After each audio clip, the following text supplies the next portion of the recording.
Probably one of the best experiences of my life was working for Mainframe, working with this gentleman here. And especially ReBoot is such an important part of my life, and to see a room fill up like this with people who have seen the show and enjoyed the show is absolutely stunning to me. Yeah, this is amazing. This is scary. This is like twice as many people as Toronto. This is great. So, is this thing on? Yeah. We don't really have a game plan here. We just like to yak about the old days. So, if somebody could start us off with a question, we'll jump right in. I have one question for you. When Okay. are we going to get the season on box set DVD? Yes. That's a sort of future-related question. See, this is good. We're not working for them anymore, so we can tell real stories. Yeah, that's a sort of future-related issue. So I'll leave that to Paul to address when he takes the stage later. Okay? I'd be happy to see that myself. I mean, me too. Well, you know what? This is funny for me because I guess I'll just go ahead. I've just been ranting for hours these days. I started at ABC Children's Television, one of my jobs, back in '94, and the first show that I was assigned was ReBoot. Believe it or not, that was one of the first things we've done. And you're looking at the first computer animated television series ever. Nobody knows what's going on. Nobody knows how it's been done. And we really just went in. And I remember stepping in the first day and just seeing the tests and seeing how incredible it was, and getting swept up in a lot of what happens. Yeah. But we were making it up as we went along. But wait a minute, you can't tell the story about how you used to fake the size of the staff? Oh, what, like shuffling people around from room to room so it looked like there were more people there than there were? Exactly. Just bear in mind that, you know, at the time, like me and Ian and Phil and the other guys, we were like ReBoot Inc. And Dan here was essentially the client. Yeah, I was so the network we were guy. Doing a show for him. He was the network guy, so the network would send him in and he'd see how we were doing. So we had to make it look good for the network. So, go on. So, what they would do is you would walk in and they had a bunch of people working, and you're like, well, this is our first workstation and we know how much is going. Now, let me show you the second workstation. So you go to the next workstation, and then let's show you our third. Not knowing that the same people of the first one are now in the third one. Well, you know, we were trying to recruit animators, and back then it was an unknown art. And so. it was, and for me, I was just learning animation, so they were able to pull everything over me, and I completely fell for it all. But what ultimately what happened was, I never forgot the moment, because the first issue was the first issue. See, I gotta learn. You're not in comic. Exactly. Well, we're not talking about comics now. First episode was done, and it was brilliant. First episode was absolutely brilliant, and we're looking at the second, and we're seeing some of the stuff from then, and we're like, wow, how long to get this done? And they're like, well, it took about 10 weeks, you know, to get the first episode done. And we're like, and where are you on the next one? Well, we're halfway done. And where are you on the fourth? Oh, we haven't started yet. And we're like, uh-oh, what are we gonna do? It's true. Yeah. But the first one didn't even take 10 weeks. It took a lot longer. We just lied to you about how long it took. But to be fair, you guys cut us a lot of slack with the whole Medusa bug thing. Yeah, and what the good stuff was that the fact is that everybody saw what we were getting and we believed it. That's the real thing. Yeah. And from the ABC side, we had a show called Bump of the Night, which was stop motion. Remember Bump? And we said the most eclectic hour on television was ReBoot and Bump of the Night on ABC Saturday morning. And ultimately, what happened is that we got the first 4 shows done. Yeah. And then we hit a wall. And then we run out of episodes. We ran out of episodes, people. These guys were sleeping under the desk. Under the desk. They used to go there and used to find guys, no lie, in sleeping bags in front of their computers. Yeah. And they used to sleep in front of their computers in their sleeping bags. While things were rendering, then you wake up and animate a little more, and then sleep some more, and like that. So we ran out of shows, and the 4th show was the Medusa bug, right? Right. 4th show was the Medusa bug. Then we ran out, and we went on a hiatus, and we showed at ABC side. I'll express my full regret right now that we ran Superhuman Cyber Squad or something like this. Samurai Cyber Squad. Yes, that was my brilliant call. Thank you, everybody. Yeah. That's why I don't work at network television anymore. Yeah, but we did the whole thing where the Medusa bug, we had that alternate ending to the Medusa bug, where the bug came back. Yes. And everybody was stone again. Yep. And then we did like bumpers for you guys. Yeah, Megabyte going, woo-ha-ha. Yeah, we made it look like the system was frozen, and it still stayed frozen until we got back with new shows. Until we had new shows to show, and then, then we showed them the juice bug again, but with the ending it now has, where the bug goes away and everybody's okay, and we carry on with new shows. With new shows, that was a lot of fun. But as that was going on, here's the interesting thing. And like I said, we'll go into this fun stuff now, because I can finally tell these stories. So we go into the whole thing, and when I got there, every script was written. Remember that? Yeah. Every single script was already written, but it was written by people who did traditional animation. So it's the classic moment when Ian calls me up, and Ian, if you don't know, Ian Pearson, who's the insane mastermind behind so much of what Reboot's about, and I'm only sorry that he's not here. True. Yeah. So Ian calls me up and he goes, Don, and he starts yelling at me because that's what Ian does. He goes, we got this great bit. He wrote this whole thing where it's just Bob talking to Dot. And they go, I forgot what it was, but they go into the castle. And then they come out of the scene and they said, wow, isn't that amazing that we just fought giant flying bananas, we fought this, we fought that, and fought that. Okay, let's go back to the diner. And that was the show, and he goes, that's fucking boring. Okay. Come on, how am I supposed to correct that? No, it's true, it's true. He goes, can we just go out and just put all that stuff in there? So what we did at that moment, we literally started ripping apart that was Wizards, Warriors, and a Word from our sponsor. Yeah. And the script was, I tell no lie, the script was 52 pages long. I have a copy at home. 52-page script for a 21-minute episode. We recorded. Now, Hollywood writers always write long anyway, but you learn to live with it, right? So we recorded the dialogue. We recorded the whole 52-page script. We cut the dialogue into the Avid, which was the editing system we used, with no gaps, no pauses for action, just solid dialogue. It was 37 minutes long. for a 21-minute show with action. With action, and that was all the dialogue was over no action sequences. Yeah, it was talking about action. There's a scene at the end of the show where Enzo's riding the giant banana, and he goes, oh man, we fought battle carrots and this and scultipedes and blah blah blah blah blah blah blah, and we've done all this. And in the original version of the script, we didn't see any of that. Never. So that's why we put in the giant banana and the carrots and the scultipede, so we could have some action and less talking. But it involved, we basically threw out the entire second act of the show. Yeah. We had the beginning of the script and the end of the script, and all the stuff in between, we just made it up. Using lines from here, and we stole a glitch cutter from a different show, and things like that to make the story work, and introduce the thing of the two gauntlets going, level 58, level 59, level 28. And I always remember, that was like one of the turning points where we realized the way the show was built, at least in regards to the network, was completely wrong. Yes. We did not understand how to make a computer animated show, and we started to learn. And the thought was, when we sat back and said, you know what, we're approaching this as a traditional cell animation.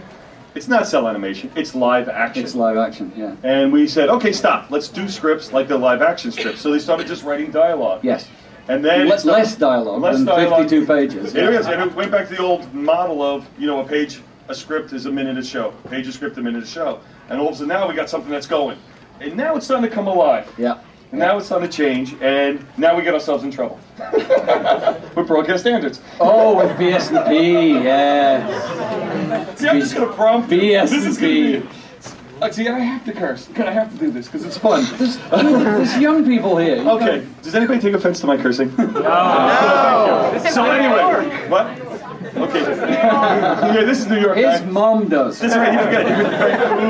Yeah. No, I'm sorry. Anyway, so we're doing this one show, and at this point we were having hellacious fights with broadcast standards, and now I'm trying to think what you're gonna lead up to here. Yeah. Well, I'm going with the Mad Max one first. Oh, okay. Okay. Mad Max one first. Yeah. Okay. Mad Max one first. So what happens is that we do this whole show. We're running behind, and we find that motion is the fastest way to make up lost time in animation, because you can motion faster. Yeah. So they did the whole Mad Max show. I forgot the name. You know, Bad Bob. Bad Bob, of course, Bad Bob. With Mad the Max, Bad Bob. Mad Max, Bad Bob. So we do Bad Bob, and literally just they're making the show up as they're going along. Yeah, yeah. And Bad Bob to a driving rock soundtrack. We just got that. If you watch that show, you'll notice that once the rock and roll starts and the beat starts, the whole show just rolls with it the whole way. I love that about that. Just boom, boom. The cuts are all on the beat. And it just... So, Sorry. So it's okay. No, I love it. I just love talking about this stuff. So anyway, so we do it, and we took all the previous broadcast standards notes, and we just exaggerated all the violence, you know, big blow-ups and everything like that. So we send the show in, and we get the note back from broadcast standards, and the note comes back, show completely rejected. Ian had that framed, didn't he? He did. He has the letter. He's got the letter. It's just a single line, show completely rejected. Show completely rejected. Yeah. So we're like, oh, that God. was a new record. And for like, us. it was like, oh God, I don't know what to do because I'm the network. I'm supposed to support that. Yeah. So Ian, being Ian, calls up broadcast directly, and he goes, just this. He goes, we made this show just for you. And he goes, here's all the notes you gave me, and now they're in the show. And the next letter comes in, approved. Same show, not a single change. Not a single change. But, two caveats. Next episode, or one of the next episodes, somebody, and this is how crazy Mainframe is. I get to finally tell you how crazy Mainframe is. Somebody wrote in a windowscape sequence, this is no lie, cityscape, in all the windows, in binary code, fuck you, broadcast standards.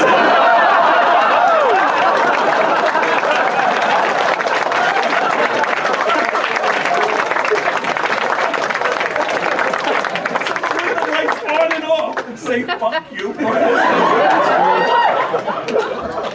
So this is the panel where I sit and get embarrassed by you. I had to take it on the other side. No, it's true. Yeah, you were on the other side of the fence. Yeah. And then the last one is when we put the broadcast standards person in the show talent night. Yes, MSC.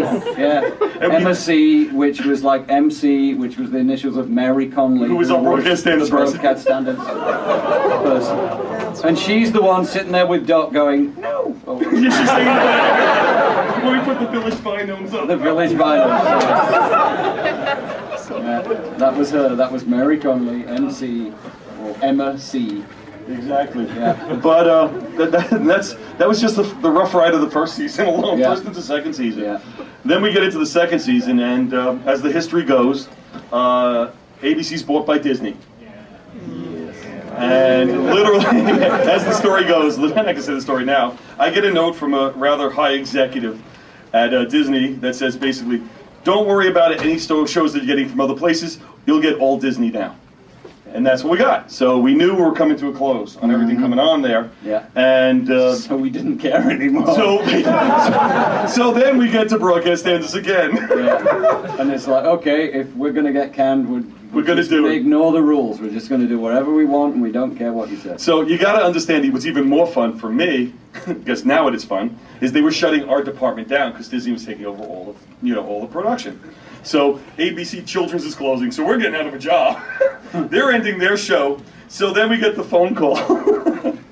So we got one show, the last couple of episodes coming in, and it's incredible level of violence. Now we're blowing up binomes, people are dying. Like in what is it, Racing the Clock, you see the cars blow up and the little binos go, whee! And a parachute, and they land on a pile of tires. Everybody's okay. Things are blowing up, but nobody's hurt. You know, and we even got in trouble for like when Dot lands in Enzo's car and stands up and rubs her butt because she just landed on her butt. And it's like, oh, that's a bit risque. So now, Web World Wars, people are just dying. They're dying everywhere. So now we get the broadcast standards phone call. So, you have all those binos dying. Yeah, no, we do, yeah. And we really should change that. No, yeah, we should. Yeah, you're right. You're not going to do anything, are you?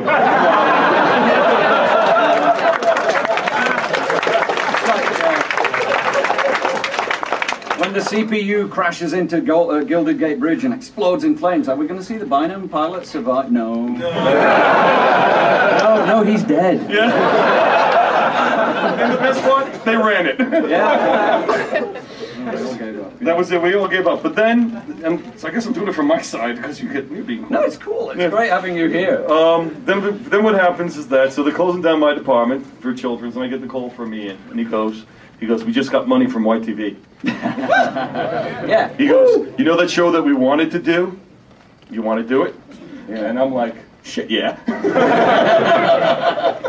So where were you at that point? I was just wrapping up ABC at that time, so I'm leaving the job and we're getting ready to start. And that's when I came on as story editor for the third season. For season 3. For season 3. Yeah. And Gavin wasn't there for the infamous drunken steak thing. No, I was. You were there for that, right? I have the napkin. You still have the napkin?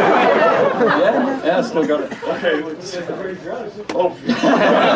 So we're in Santa Monica in LA, and we're talking about season 3. And there's a big table. There's a tablecloth. It was the paper table, you know. You only have the old paper tablecloths, and you know, people draw on the paper too. So we're sitting there. We're having wine, beer, scotch, vodka, Jack Daniels, steak, and cigars. Real dinner. Real dinner. We're there for 3 hours, 4 hours. A long time. And we're sitting there, and literally, we're figuring out the third season. So we're writing on, nobody has any paper, so we're writing on the tablecloth. Yeah. Problem is, once you fill the top, you need someplace to write. So you fold a piece here, you write there. Fold a piece here, you write there. And literally, you fold the whole thing up, so it's all done. What happens is, I was so drunk. Because it was like me and Ian talking, Dan writing like crazy. Folding, writing, folding. I'm so drunk, I have no idea where the folds fall. So he gets back to New York with the napkin. And I have no idea what it means. And unfolds it. It's like, oh my God. Yeah. It's like the Rosetta Stone all of a sudden. But we lay out the whole third season. Yeah. All the little arcs, the 4-episode arcs, and the big arcs, and the little episode arcs, and everything like that. And it's all laid out, and it's all figured out. And the show that was going to be turns out to be completely different from the show you see. Because I'm going to do it, because this is good, because you don't remember this. I did all these. I had to fight. We do the infamous scene where finally what happens, I'm just jumping ahead for a second, because I'm going to jump up to where Enzo ages up to Matrix. This is the big moment. Right. Okay, now you know where I'm going. Yeah, I do. So what happens is that we do the first episode where we see Matrix, the big, tough Matrix. Now, the original plan, the original story, Matrix was going to be this bitter, angry, hateful person in every single episode. Nasty, miserable. What? He wasn't? Worse. So what happens is that, and this is how the stories evolve. What happens is that they did the recording and they got it all ready and they're doing the script and it's all going. And Ian calls me up and he goes, "It's not working." And I said, "What do you mean it's not working?" When they're recruiting all the binomes to defend the system. The first time we see him to defend the system, he goes, "This doesn't work for me." And I go, "Why?" He goes, "How could he be this angry if he's been growing up with the love of Andrea? Him and Andrea have been together this entire time. So how could somebody be that bitter, that miserable, that angry when he has somebody who loves him as much as Andrea does?" Right? Make sense? Yeah. Seriously. So we said, okay. So the original scene was him beating these guys and screaming at them. Basically, no, seriously, screaming at them, "See, you're losers horribly, you're never going to win anything. Let's just get the hell out of the system," and then just sticking it through once the game gets in. Instead, he leaves, and the scene changes. He walks into the room, and Andrea comes in afterwards, and he goes, "How many did we get?" Yeah. And she goes, "I think we got 7. He goes, "Oh, usually we get about 8 or 12 of this when we do this act." So they wind up playing, instead of him just being angry and her trying to convince them, they're playing good cop, bad cop. Yeah. And all of a sudden, now, naturally that sounds great, except we had everything written. Past that, and I go, "You realize that changes the entire show we've just laid out?" And the answer comes back, "Yeah." So, he goes, "Is it better?" And I'm like, "Yeah." "Okay, let's do it." So we wound up changing everything. Now, can I just say, you're reducing like a week of shouting at each other down to a very civil conversation. You and Ian over the phone screaming at each other for a week. Then you came to that conclusion. Yeah. Okay. Thank you for that. I remember that. Yeah. Well, the funnier one was, let's go back to Firewall. Oh, Firewall. Firewall. That's my personal favorite because I think we're all going to die after Firewall. But I mean, that still is possibly one of the most brilliant opens. I love that one. You guys see that? You know what I'm talking about. And I'm like, and the best part, we didn't get sued, right? No. It's always good when you do a homage and they don't sue you. Yeah. But oh gosh, this is hysterical.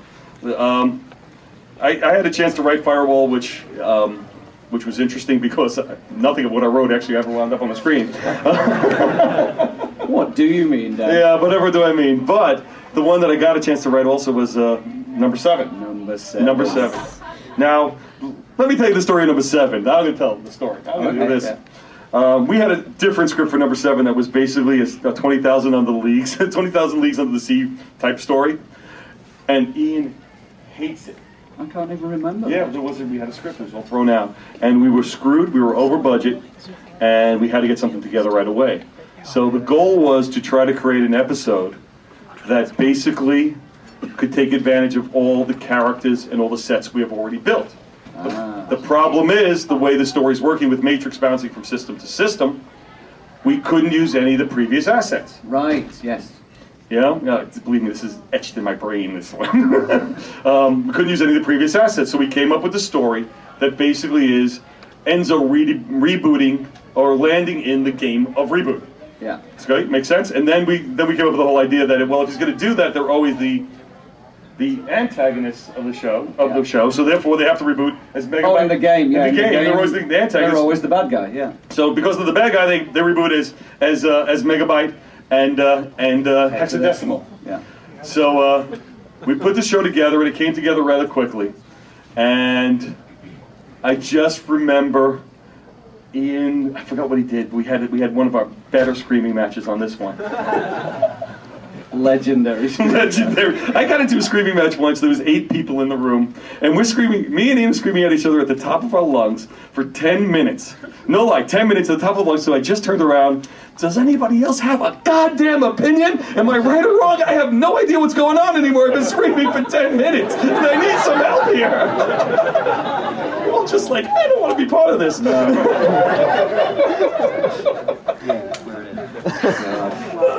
But when we did number 7, again, it was another one of those turning point moments where we saw that the whole concept of Enzo jumping from game to game, which was we were playing out for most of the series, stops.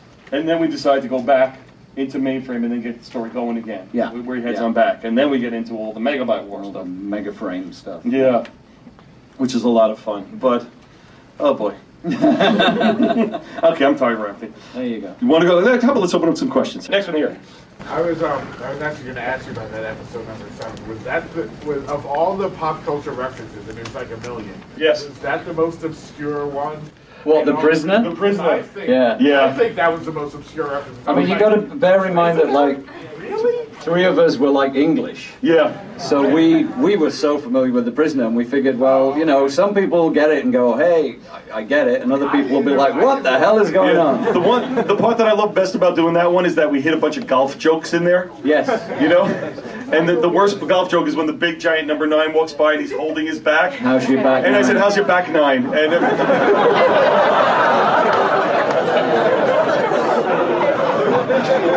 there was no particular reason for the golf jokes. because remember, he got hit by a golf ball. Oh, yeah, of course. So we had the golf. Sorry. Right over here. Yeah, sure. Okay, I was just wondering if ABC hadn't been bought out by Disney. It's just there are so many things that happened during Mainframe's tenure, but I'm just such a huge fan of it. And I'm just wondering, do you think most of those would have happened? Because I mean, just war planets, weirdos, beast wars. Come on! Beast wars! All the mainframe stuff, honestly, guys. I mean, this is the guy behind them all. Those guys did everything.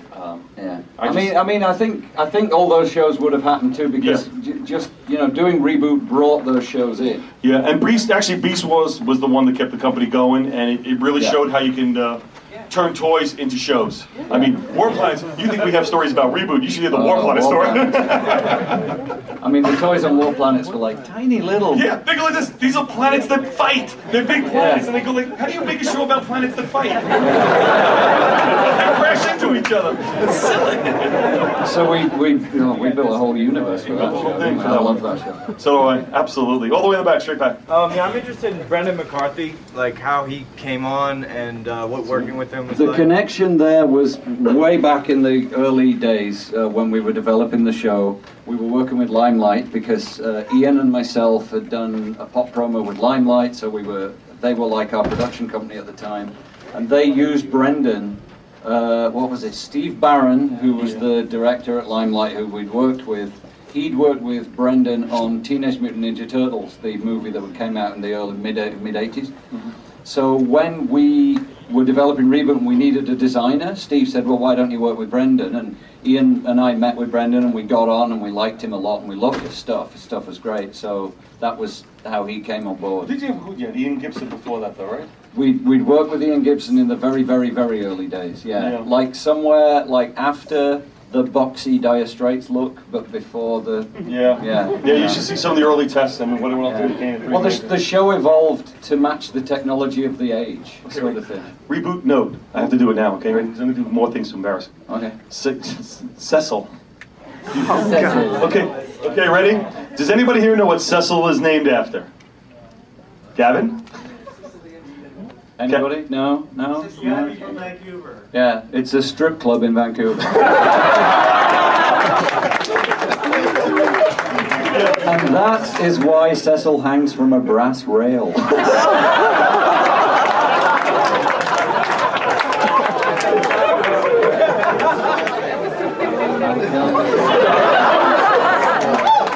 Hey, we were working 20 hours a day, 7 days a week. And doing a hell of a lot of research. You got it. Those, you know, Andrea's, Mouse's bodies, they didn't design themselves. One day we'll fill you in about Jade. Anyway. Oh, Jade, oh yeah. I forgot about that. Well, the infamous Barbie test. The Barbie test. Oh, shit.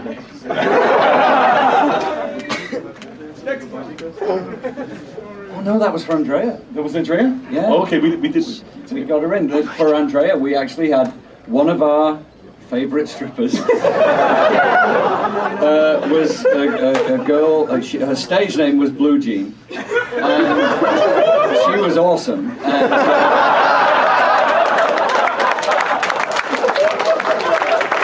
I'm sinking further into the mud. Drag you down with me, brother. And we actually got her, when we were designing Andrea, we got her in, and she posed with like a javelin, and I took lots of pictures of her. She was wearing clothes, and I took lots of pictures of her, and they were the reference for building Andrea's body. It was pure research. Right here. Still have the pictures. Yes. That's the art of ReBoot, okay? I have to wonder, so early into the beginning of the series, Megabyte has Nibbles and calls him father. Yes. And then it takes all the way until season 4 for it to come out that it's Wellman Matrix. Yes. How long? Like, obviously it was planned for a long time, but when were you guys waiting to bring that out? Well, I mean, the thing with stuff like that, and I think Dan will agree, is you sort of, you stick things in there because it gets the audience to sort of go, what did he just say? But you haven't necessarily thought it all the way through to the end. You've just thrown it in there. And then later down the line you go, hey, now we can play a little bit more with that, and a little bit more, and a little bit more. And then finally, like 4 seasons later, you reveal the truth, the full story. So, you know, when you do it the first time, you don't necessarily know where you're going with it. But you throw it out there. Those are the Twin Cities things for me. I know you guys... Twin City. You always had the mind on the Twin Cities. There was that and I never knew what that was. Yeah, where he's like, you know, oh, Dad killed all the other people when he blew up the Twin City. And it's like, what did he just say? Rewind that tape. What did he just say? Exactly. Right on the aisle. I just would like to hear more behind the story of how the 4th season came about, because I don't know too much about the background of. Okay, the 4th season. That's okay. I'm gonna go do that one. You're gonna help me there because I know exactly. Lost track of. No, what happened was this: we had money from YTV, and we always had money from YTV. God bless them. Yeah, they really saved us. We had money from Irwin Toys, who were putting out the new line. Yeah. We wound up getting the show placed on Cartoon Network as part of the Toonami block, which was an important deal for us. And what happened was that ADV Films started to put out the videos. So we had a perfect storm of stuff happening, and we had the 3rd season all ready to go. And what happened was that the reason why you have 8 episodes in the 4th season was that it was built as 2 two-hour movies. That's what happened. So what happened was that the idea was that we were getting money from all different sources, and we found the perfect number of episodes to create in order to finance those episodes, coming in from video, coming in from toy, just enough, and coming from the different studios. So that's how that happened. That's the reason why and we, you know, honestly, we'd be doing ReBoot to this day if it kept on going. And that was the way to keep the show alive. We shot Bob. No, not after we shot. We brought Bob back. Yeah. Right at the end of season 3. Yes. And the new Bob, and then we had my 2 Bobs to start season 4. No, that was Damon Rising. What? Damon Rising. Season 4 was Damon Rising, followed by my 2 Bobs. Okay, sorry, that's my mistake. Thank you. You know. So you remember the business, I remember the... Yeah, I remember, yeah. I do. I had to live those calls. Anyway, all the way to the back. Yes. Settle a debate very important to several of the fans, and especially so to me. Is hexadecimal dead? Oh.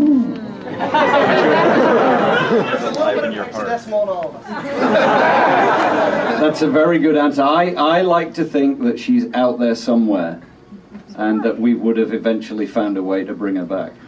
Because you can't kill a character like hexadecimal, especially when she does it in a self-sacrificial way. So I think, I always read it that, and this isn't canon obviously because it's not on the screen, I always read it that, you know, she was out there somewhere in some form. I mean, I always used to say, like, you know, when your computer hangs or crashes or you corrupt a file, it's her out there messing around. So. Right over here in front. What would you say was like the biggest problem you had, like technically, like something that really screwed you over with like how to actually make a scene work, like just with the technology that you had? Well, like back in season 1? Yeah, like what, like was there any like specific like scene that you just that like took half a month to do or something?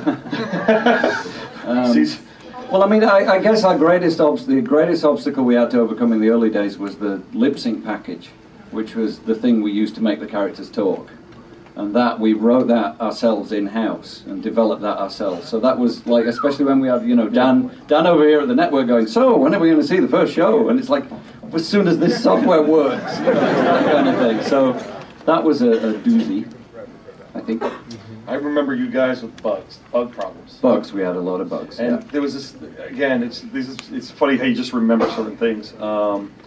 There was a moment that I was talking to Ian, and we kept on hitting bugs, and they just always had problems. And they had a great, incredible staff of technical there, trying to solve things. They're going. And what happened was that they used to have so many problems, and then they looked at the list, and you have these major problems that causes crashes, and all these little problems that slow you down. Yeah, we had to prioritize them. And you always prioritize them. And what happened was, I remember the day Ian goes to me, he goes, we've been approaching this wrong. We have these giant crashing problems over here, so if that makes the system crash, let's just not do it. And we're yeah. And he went like this. He took the list. He goes, let's just worry about the little things that slow down us all the time. Yeah. So they went after all the slow bugs first, the small things, because they were easier to fix and it moved this process faster. And they just avoided the things that were big that would have crossed the whole system down. So that was everything about it was a learning process every step of the way.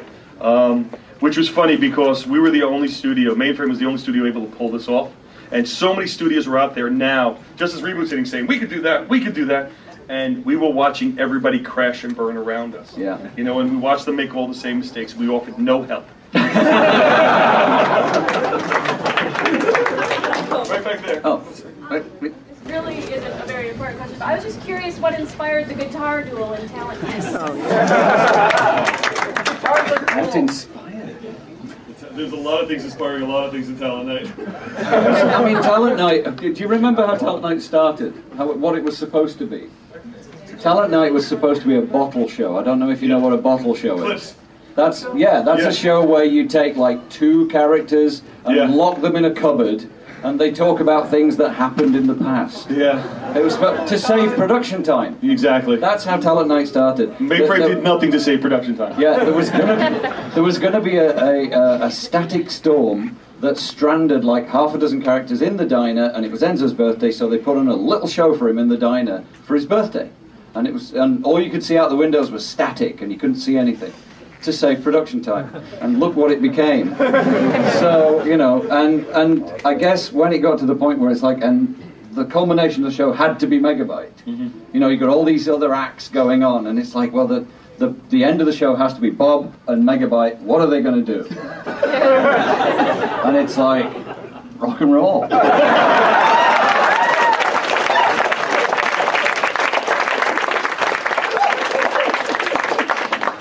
Do you have a question? Yes. Also about Talent Night, you said that YTV actually didn't run for season 3, but the YTV robot is in Talent Night, and I was wondering why.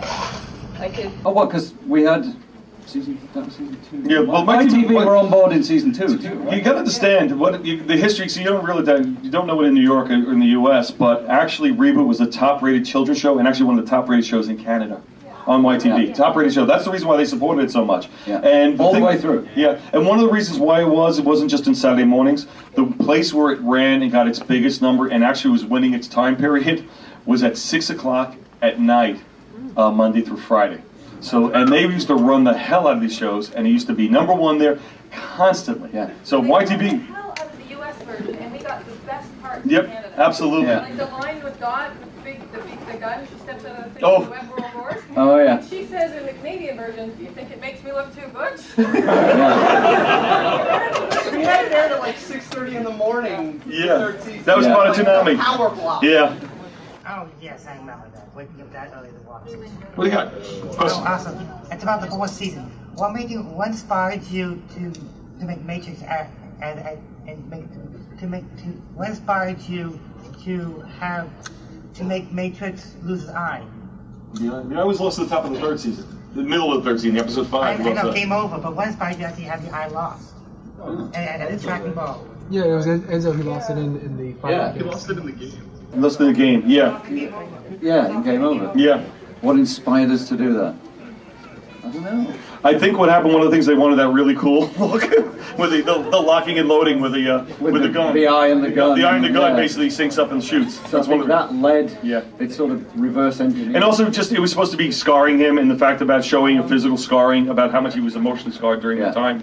Which he kept. I mean, I've been talking to some of you guys about this. It's like, in theory, a sprite could upgrade and change their appearance, and he could have fixed his eye and got his eye back, but he didn't. He kept the scar because he wanted to carry that memory and his hatred of viruses. It was always about the hatred of viruses. Even that episode, it was a symbol. Yeah, right through, right here. Can you give us an idea behind the creative process of deciding what kind of games would be in the GameCubes? Whatever we could rip off. Yeah, it's what was the hot movie that month or that year? The Sonic. What did we like? He loved Evil Dead. Yes.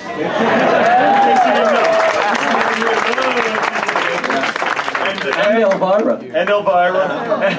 And Xena. And guess what? All was in one episode. No, because Xena was in Icons as well. Yes. Yeah. Exactly. Right on. Let's go back there. Right away. What was the intention in leaving us with a worst case scenario? Which was the worst case scenario? Like when Megabyte takes over mainframe. Oh, that's. Oh, right. Yeah. It's like the end of. I mean, we kept thinking Reboot was dead, right? Yeah. So at the end of season 3, we gave you a big, wonderful, happy, glorious musical ending where everybody was happy and Little Enzo was back and everything was great because we thought that was it, right? Yeah. We thought the show was over and we'd never get to make any more. Then we got to make more, and it was like, okay, this time round, we're going to go the other way. We're going to. So that way, people are going to want more. Yeah. And it didn't work out. And it didn't work out. But to be fair, though, we didn't actually intend to leave it on quite such a cliffhanger. If you remember, we had the script for all the scripts were long for season 4 because we were trying to, because at that point we really did think it was the end, and we were cramming as much into them as we possibly could, so they were really stuffed. And the point where Megabyte says prepare yourself for the hunt was the end of Act 2. So Act 3, because shows are 3 acts, right? The end, the third act was supposed to be the hunt. And it had a resolution. But we were writing the script and we had the outline and it read great as an outline. And then we start writing it and we get to prepare yourself for the hunt. And we're already on like page 27. And it's like, we're not going to be able to do this. Yeah. We don't have enough screen time to do the whole thing. And so Ian and I argued, this was my turn. It was my turn to argue with Ian. Ian and I went back and forth for days. We had 2 options. It was either we end the series with a good show with a cliffhanger, or a kind of half-assed cram it all in and it's not a really good show but we have an ending show. And what would the fans prefer? This was us speaking for you guys. It was like, what would the fans prefer? Would you prefer a satisfying episode with a cliffhanger or a crappy episode? and we figured that a cliffhanger end, a good episode with a cliffhanger on the end, was a better option.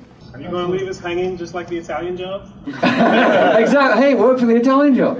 There you go. Okay, now I'm going to drop. Precedent. I'm going to drop with one more. I got to do one more story. This is the greatest failure of ReBoot. Uh-oh. I'm going to say this because we're going to say this. I'm going to say the greatest failure of ReBoot. So we got the end of the 3rd season, right? Got the end of the 3rd season coming on, and we have the whole destruction, and we engineer the system crash. Yeah. Engineer the system crash, and we hope that the user will basically. Oh God, I know what you're going to say. So we hope the user is going to save us, right? So this is the first time you're going to see us step outside of the system ever. First time we ever want to do it. So the system crashes, everything goes black, and a screen pops up, and it says restart, yes or no. Yeah. Right? Yes or no, and then you hit yes, and then the whole system's rebuilt. And we got this. Wow, this is great. This is a big emotional moment. So the whole show's done. We're ready to ship it out. And we're watching the show, and we're sitting there, and we all go, wow, restart. Guess it would have been smarter if we used the word reboot, wouldn't it?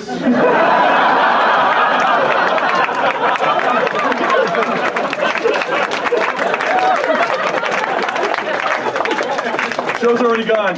Yeah. And we're looking at each other. Yeah, that's real stupid. That was a moment of collective stupidity. And you just see everybody's face light up at the same time going, wow, we really blew it. And we're trying to justify, some of the speckier guys are trying to justify it by sort of going, well, you know, on a real computer, it wouldn't say reboot, it would say restart. And we're like, it doesn't really matter. It should have said reboot. What? Yeah. I just want to know, what did hexadecimal do to Enzo's icon? Oh, yeah. Well, we never got to fully explore that, but what did she do to his icon?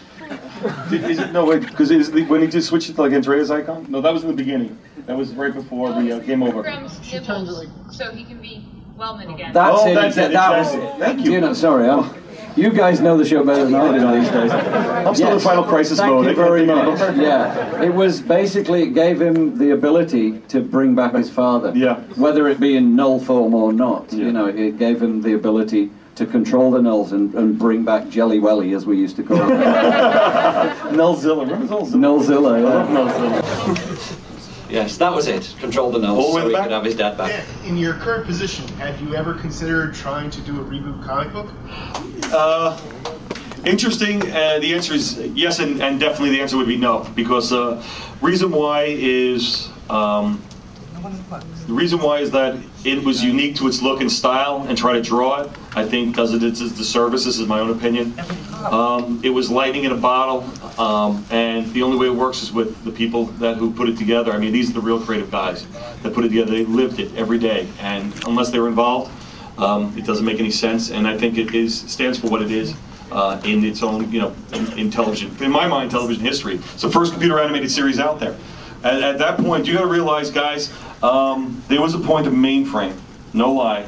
They churned out 52 half hours of computer animation and a 70-minute directed video, all in the same year. 1 year. Okay?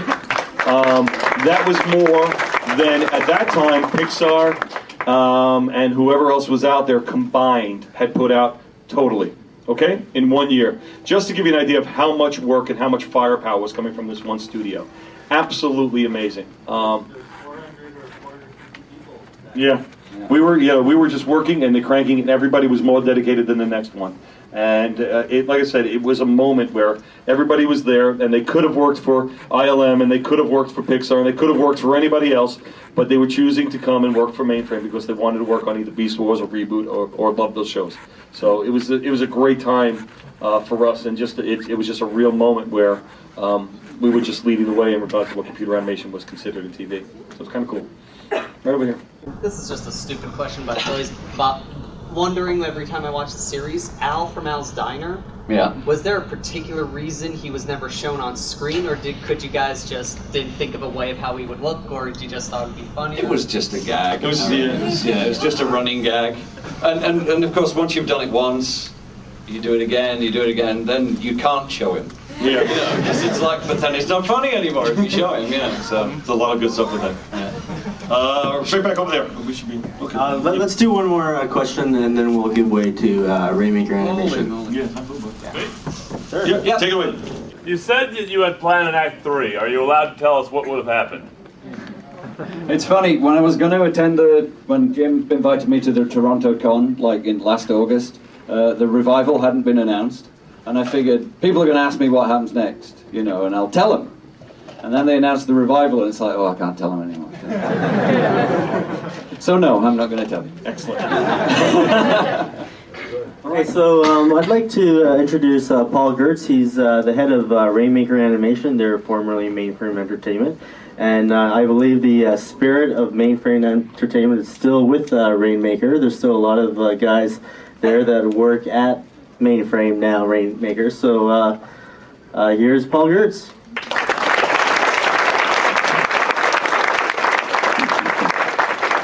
Talk about a tough act to follow. First of all, I want to thank Gavin and Dan and Jim for sharing their time with us. I really appreciate it.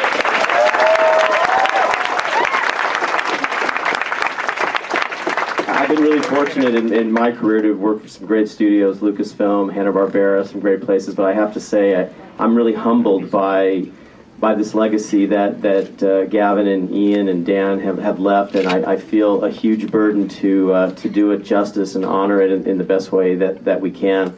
So I want to turn this over to questions because I'm sure you've got a million of them, and again, I'm sorry to take the time. We could have stayed here all day and listened to these great stories. But I'm sure you're curious as to what's happening in the future. I just have to say, you know, we announced when we first decided to bring ReBoot back, you know, we announced this contest at Comic-Con in San Diego. Truthfully, I think I recognize some of you here from Fan Expo. We really didn't know exactly what the reaction would be. I was talking to Gavin about this back in Toronto. We weren't really sure. I mean, you know, I look at this room and I kind of, it never ceases to amaze me. I don't know why I should be amazed anymore, but we really didn't know what the reaction would be.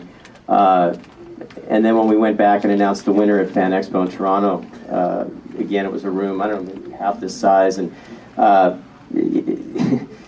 you know, it was such a humbling experience to see that the love for this show and the devotion for this show is still so strong, and again, that's a testament to the creative talent behind it, at Gavin and Ian and the crew and Dan. So anyway, again, thank you for having me, and if I'm sure there's a million questions, I'll do my best to answer them, so let's just get to it. Yeah, you seem to be the one that Well, I know that with the revival there's a large talk of bringing the Codemasters back, and I'm curious for any information because there's only one episode, High Code, in which you have a Codemaster from the net, and he says there's a difference between Codemasters from the web and Codemasters from the net, but other than that, there's barely any information. I'd love to know more. So I'm sorry, your question is, are we bringing... Well, I'm pretty sure that they are being brought back. How are you pretty sure? That's what it says on the comic book site that is trying to help with the revival. The Zeros to Heroes site? Yes. Right, but that's all a fan-driven site. The idea when we brought this series back was to hook up, I don't know how many of you have been on the site, but if you haven't had a chance to check it out, please do. It's called zerostoheroes.com. They're a Vancouver-based company that's into social networking and have incredible love for comic books and graphic novels and genre entertainment, and we hooked up with them. Again, you know, it's 20/20 hindsight's a great thing. We didn't really know what the reaction would be. So what I thought was, well, let's just give it back to the fans. Let's be the first people out there, because remember, ReBoot, when it came out, again, with these brilliant minds here, this was a groundbreaking property. First CG for television, before Toy Story. I mean, we could go on and on about all the firsts. So, but, you know, in the interim, you know, the little companies like Pixar and DreamWorks that you may have heard of, you know, have sort of taken that art form to another form. So we really felt that we had to come out with something. Everything we did with ReBoot had to honor that original tradition of being ahead of the curve and so on. So, you know, social networking and comic books being, you know, the two hottest areas in the entertainment business, we said, let's give it to the fans. Let's see what the fans want to do. We're not going to give any, we were laughing about those broadcast standards and studio executives, but we said, we're not going to give any studio notes. We're basically going to do this contest and put it out. We gave it to these unknown writers and we said, just be inspired by ReBoot. We don't care what you do. We're not going to judge it. We're going to let the fans judge it. So that's what we did. So all the threads that you see on that website are all fan related and what the fans wanted to see. Yeah. Will the visuals change at all? Like, I mean, aside from maybe increased detail, like, will it still retain the same visual style? What do you think it should? I think it should. I hope it will. Well, again, the idea here is that in order for us to really make this property and bring it back, we have to reach a broader audience. Otherwise, you know, we want to be successful and bring this property back. So we have to, you know, there's this core group of fans as we're sitting here in this room, but we need to reach a broader audience. And if we get too wedded to what the show was and not embrace a larger audience, we have to retain the spirit of ReBoot. And remember, we're doing these as films, not television, and we're doing them for stereoscopic films. So if any of you've seen Beowulf with the glasses, you know that's the savior of the exhibition business, and that's how we're going to be doing these films. So they will definitely look different because they're going to be coming at you and, you know, in a big screen and stereo. So and we are looking at the characters and you know. Like, will they be the same characters, more or less, like visually and? Well, they'll be the same characters. I don't think they'll look exactly the same. I don't think that would be what you guys would expect. Hopefully, you'd expect, you know, 15 years later on a big screen, cool character. I mean, not, obviously the characters are great, but I mean, retaining that essence of them, but taking them to a new level. Taking into account your answer and the fact that the webcomic is going to be its own entity, yes. Will will the new video stuff, visual stuff, will it be a sequel? Will it take place right afterwards? After the comic? No, after where we were left off in season 4, or is it going to be some completely new story with the character? Well, we're still figuring that out. I mean, again, you know, it goes back to the same question. You know, that there's the core ReBoot community is screaming out for a resolution to the current, but there's a much bigger, broader audience that we have to reach if we want to bring this property back and have it go to 2, 3, 4, 5, 6 films, to television, to web, to mobisodes. If we really want to bring this back, we have to reach a wider audience. And so, you know, we have to look at that's the balance that, you know, unfortunately there's a business and there's the creative side, right? So on the business side, we need to figure out a way to make this property speak to a broader audience, and obviously not alienate our core fan base, which is why we did the deal with Zeros to Heroes to begin with, to be able to say, look, we want to help you, we want you to help us bring this property back. We want to go to you and figure out what you want. And ironically and surprisingly, you know, when we first did those first 5 pieces on the website, you know, there was a lot of clamoring and a lot of desire to see some of the themes in the series paid off. But ironically, once people sort of got comfortable with this idea that we're bringing ReBoot back, and we're not necessarily constrained to tie up every thread, then all of a sudden people's imaginations ran wild, and that's really what we're balancing. Well, I would think that rather than just trying to resolve it, you know, that the way that season 4 ended could actually be like a whole new beginning. It's a possibility. The hunt, you know? It is a possibility. All right. As well as others. Is that, you know, you're rewarded for paying attention, and I just want to know that, you know, if there's going to be a new ReBoot, that, you know, there's some continuity, that, you know, it's not that you're not just going to just completely not pay attention to anything that happened before. Right. Well, yeah, of course. Clearly, we wouldn't be standing here if we were not going to pay attention to anything that happened before. We wouldn't have a property. We wouldn't have this kind of support. So, of course. Yes. Are you going to put a box set DVD? You knew you were going to get back to that question. Well, this is one of those boring answers that I had to put my business hat on. There's rights issues with the episodes, but more importantly, the reality is that right now, until we bring this property back and until we see it on the big screen in 3,500 screens around this country, until we do that, the demand for what we can do and the quality we wanted to release that box set in isn't there right now. And I know it's hard to believe when you sat in this room. I get that. believe me, we're a public company, so trust me, if there was demand and money to be made, we would be doing it. First of all, we have to clean up the rights, because as I'm sure Gavin will attest, because of all the different parties, as Dan was talking about, that were involved in financing those last couple seasons, believe me, it's this is the stuff nobody likes to talk about, because we all want to look at the characters as real, but there's money and I just want to interrupt for a second too, because one thing they don't know is that what happened was, in the making of ReBoot in the first season, Limelight goes bankrupt. Right. The company that's actually making ReBoot goes bankrupt, and everything stops. And honestly, what happened is that ABC wound up throwing in extra money just to keep the studio alive and everything going until Beast Wars shows up. But it almost actually stops right there too. Right. So that shows you how crazy everything is. Well, and as Dan said, there was a company that helped finance those last seasons. That was a DVD company. So you've got to, in order to release a box set, you have to acquire the right. I know it's a drag, but it's unfortunately true. Yes. Are there any plans in the future of the company to obtain the rights for another Transformers series? Yeah, I'm sure that would be an easy property to get now. If you can figure that out, you've got a job. I'm on it. Yes. How much of the old voice work for the older series could you make that? How much of the old voice work? Well, some of them are no longer with us. I think it depends. Again, we're talking 15 years ago, so it's a good question. Obviously we haven't cast it yet, so I get calls. I'm sure Dan and Gavin would love to hear this. Actually, Brendan called me just the other day. It's amazing the love that people have for this series, whether it's artists, whether it's actors, whether it's animators. It's just. I'm not exaggerating when I say how humbling it is and what an obligation I feel to do this property justice. Yes? First, just as you're brainstorming now, what ideas do you have to reach a broader audience? And what's the time frame for the film release, if you have any broad, kind of big, sensitive timeline? Well, let's answer the easier one first. We would like to be, we're probably looking at an 18-month production schedule. So, we still have to write the script, we still got to come up, it's still going to take a little bit of while. So I would say probably, 18 months to 2 years.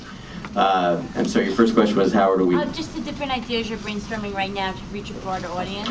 Well, the idea is, how it is when a property doesn't have...